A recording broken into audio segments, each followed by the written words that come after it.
456 jogadores, um prêmio bilionário e uma regra fatal. Quem perde, morre.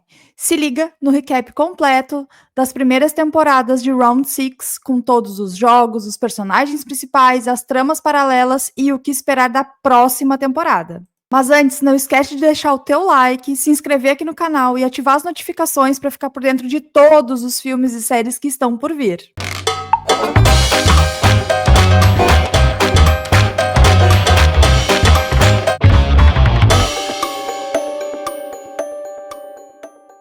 Na primeira temporada, temos o nosso protagonista, Gi-hun, um homem falido e emocionalmente abalado que é recrutado para um jogo misterioso que oferece 45,6 bilhões de wones. Ao lado dele, temos outros 455 participantes desesperados. Ele entra em uma competição onde brincadeiras infantis viram desafios letais e cada derrota significa morte.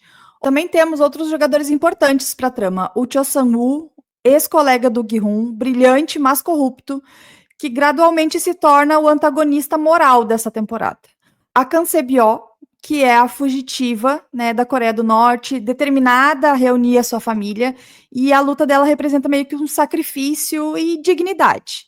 A gente tem também o Ali Abdul, que é um imigrante paquistanês que simboliza meio que lealdade e inocência, e a sua traição é uma das cenas mais marcantes. Temos o Oh Yun-nam, que é um idoso simpático, mas que mais tarde é revelado como o criador dos jogos. Outra parte importante da primeira temporada é a trama do Jun-ho, que é um policial que está investigando o desaparecimento do irmão. Ele encontra um cartão meio suspeito entre os pertences do irmão e decide se infiltrar nos jogos disfarçado como um dos guardas mascarados. Durante essa investigação, o Jun-ho descobre que os jogos são uma operação altamente organizada e secreta, com tráfico de órgãos entre alguns guardas. Tem VIPs estrangeiros que apostam na morte dos participantes e a grande revelação acontece quando o Jun-ho descobre que o frontman, o chefe dos jogos, é ninguém menos do que seu próprio irmão desaparecido, o In-ho. O In-ho tinha vencido a edição anterior dos jogos e, por motivos ainda obscuros, ele assumiu a liderança da operação. No final da primeira temporada, o Jun-ho tenta fugir com as provas, mas ele é encurralado e baleado pelo próprio irmão. O corpo dele cai num penhasco, mas nunca é mostrado com clareza se ele morreu ou não, o que aumenta, né, as teorias de que ele pode retornar. A história culmina em um confronto emocional com o Sang-woo, que é o melhor amigo de infância do Gi-hun, e em revelações sobre os VIPs e o Oh Yun-nam, que é o jogador 001, que se revela o criador do jogo. O velhinho aquele, lembra? Ele está participando apenas para sentir as emoções do jogo antes de morrer. Conforme os jogos avançam, o Gi-hun forma alianças frágeis, enfrenta traições, testemunha a degradação moral dos jogadores e a cada prova o grupo diminui e a tensão aumenta.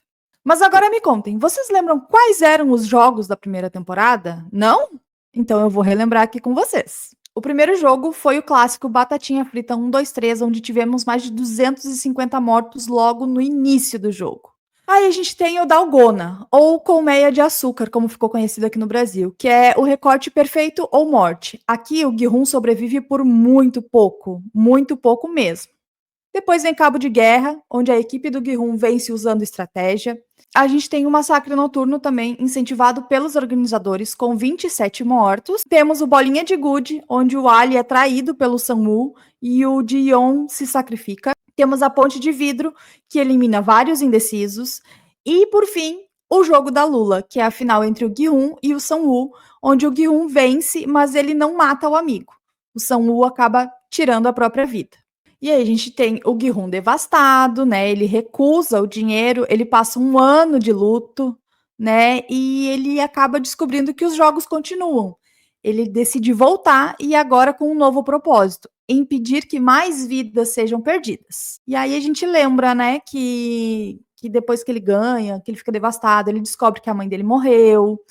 Ele era um pai ausente, ele tenta, né, voltar a ser um pai presente, mas não vai funcionar, não funciona. Ele some, ele fica de novo esse um ano aí, sem a gente saber exatamente o que ele fez. Depois volta com aquele cabelo vermelho lá no final e tá entrando no avião, volta e decide aí, né, ir de novo para os jogos, porque ele quer tentar acabar com aquilo por dentro, né? E aí a gente tem essa cena aí dele saindo, né, voltando ali no corredor do avião, como o gap para a segunda temporada. E vocês lembram o que acontece na segunda temporada? Essa tá bem mais recente, né? Mas vamos recapitular também. 3 anos após vencer o jogo, o Gi-hun decide abandonar o anonimato e se infiltrar na organização dos jogos para destruir ela por dentro. Ele se reconecta com o policial Jun-ho, que sobreviveu ao tiro do irmão, o Frontman, e também quer acabar com a operação. Paralelamente, o Frontman reaparece, agora disfarçado como novo jogador 001, monitorando tudo por dentro para conter qualquer ameaça ao sistema.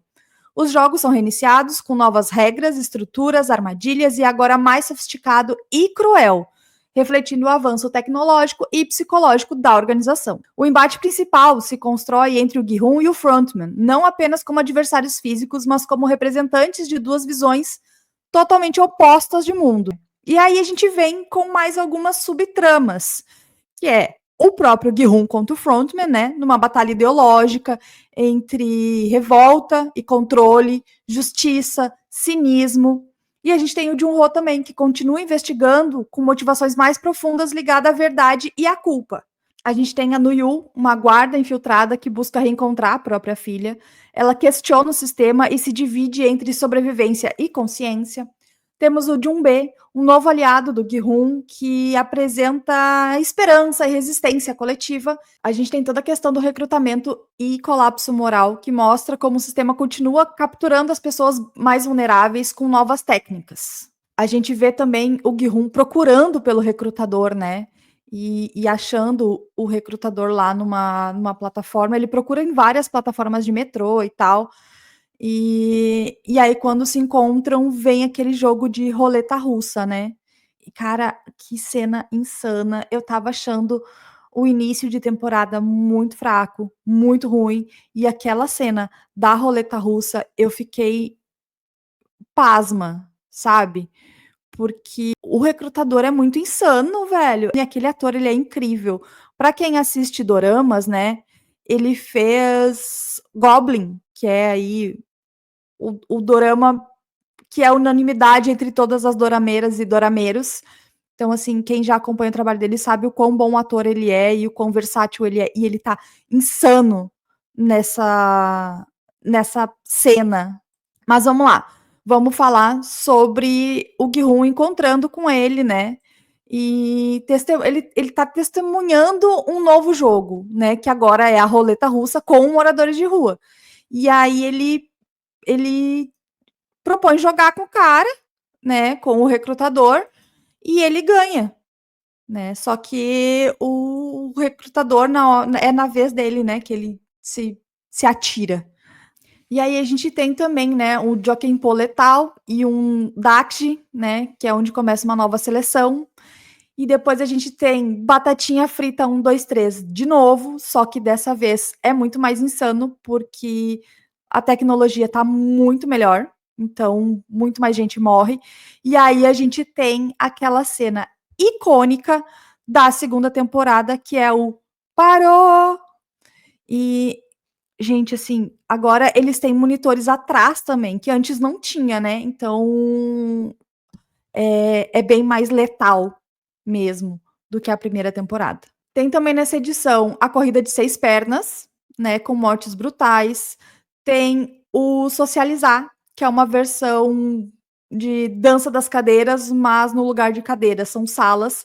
E essa brincadeira de criança também é muito louca, porque tem alianças pré-formadas, só que, mas é que a fulana tá grávida, não sei o que, ela vai muito devagar, e tem toda essa questão, né, da menina grávida, da senhorinha com o filho, de novo, né, uma mãe.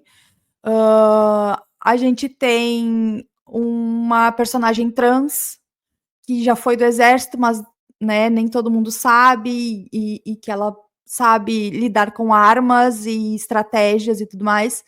Então, tem muito esse negócio de discriminação dentro do próprio jogo, quando, na verdade, essas pessoas, cada uma tem suas habilidades, né? E é muito interessante essa parte da história, né? Das alianças, de como se formam. A gente tem o menino louco, aquele que eu esqueci o nome, que é um cantor, né? Um rapper, se eu não me engano. Gente, que maluco insano. Eu adorei ele, mas eu sou péssima para guardar assim todos os nomes. Eu guardo alguns pontuais e ainda assim eu peço ajuda pro chefe Google. Além, né, do jogo aí, do socializar, da corrida de 6 pernas, tem durante a corrida de 6 pernas, tem vários outros joguinhos ali dentro, tipo aquele de pegar as pedrinhas e jogar e tal, que cada lugar tem um nome, enfim, de jogar uma pedra para derrubar as outras e por aí vai, né? Depois de alguns jogos, a gente tem a Rebelião, que é onde o Gi-hun e o Jun-B organizam um levante secreto com outros jogadores insatisfeitos, né? Eles simulam a morte em um jogo e conseguem se filtrar com armas no campo. O plano é ativado durante a votação final, onde eles tentam tomar o controle da sala de comando. No entanto, o frontman, que está lá infiltrado desde o início, revela sua identidade e sabota o plano, matando o Jun-B. A rebelião falha, o sistema continua intacto, o Gi-hun termina emocionalmente devastado e aparece a nova propaganda com a boneca Yoon-hee anunciando o próximo jogo. E agora, o que temos de expectativa para a terceira temporada? Bom, a gente já sabe que tem a boneca da Yoon-hee e um outro boneco masculino dessa vez. E o que a gente pode esperar? Que o jogo vai expandir globalmente? Será que o Jun-ho tá vivo? Será que o Gi-hun ainda vai vencer essa guerra? A terceira temporada estreia no próximo dia 27 de junho, ou seja, nessa sexta-feira. E o que eu posso dizer é que a batalha não acabou, gente. Com toda certeza não acabou. E eu acho que dessa vez o mundo inteiro lá dentro vai estar assistindo, assim como o mundo inteiro aqui fora. Agora me conta, curtiu esse recap? Então deixa o teu like, comenta aqui qual é o jogo que você não sobreviveria de jeito nenhum. Até a próxima, um beijo e tchau!